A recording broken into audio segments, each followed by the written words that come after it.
বাজারে সরবরাহ বাড়লেও লাফিয়ে লাফিয়ে বাড়ছে পেঁয়াজ রসুনের দাম, আর সেই সাথে বেড়েছে বেশিরভাগ সবজি সহ মাছের দামও।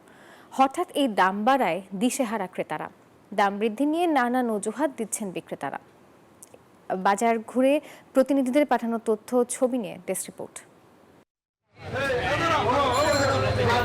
চট্টগ্রামের বাজারে গ্রীষ্মকালীন সবজির সরবরাহ বাড়লেও দাম চড়া। কাঁকরোল বিক্রি হচ্ছে 120 টাকা কেজিতে, টমেটোর কেজি 30 থেকে 40 টাকা, 70 থেকে 80 টাকার নিচে নেই বরবটি। ঢেঁড়সও বিক্রি হচ্ছে 70 থেকে 80 টাকায়। শুধু সবজি নয়, বেড়েছে মাছের দামও। বিক্রেতারা মাছ সংকটের অজুহাত দেখালেও ক্রেতারা বলছেন বাজারে মাছের কমতি নেই, তবুও দাম বেশি।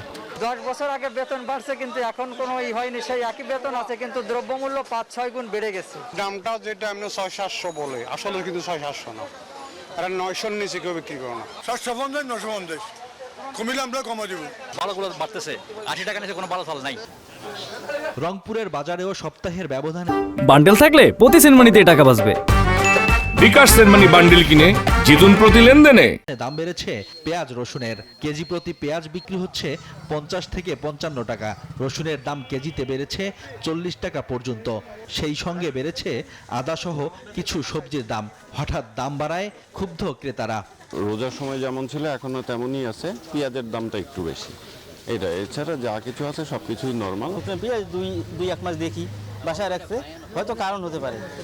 অন্যান্য সবজি কমছে, যেমন শসা 30 টাকা। তবে দাম কমেছে আলু, ডিম ও পোলট্রি মুরগির। এছাড়া অপরিবর্তিত রয়েছে চাল, ডাল, তেল, মাছ ও মাংসের দাম।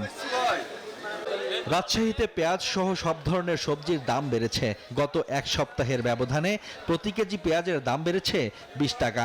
দাম বেড়েছে অন্যান্য সবজিরও। 10 টাকা বেড়ে মরিচ বিক্রি হচ্ছে 55 থেকে 60 টাকায়। তবে স্থিতিশীল রয়েছে আলুর দাম। ব্যবসায়ীরা বলছেন মজুত করার কারণে পেঁয়াজের দাম বাড়ছে।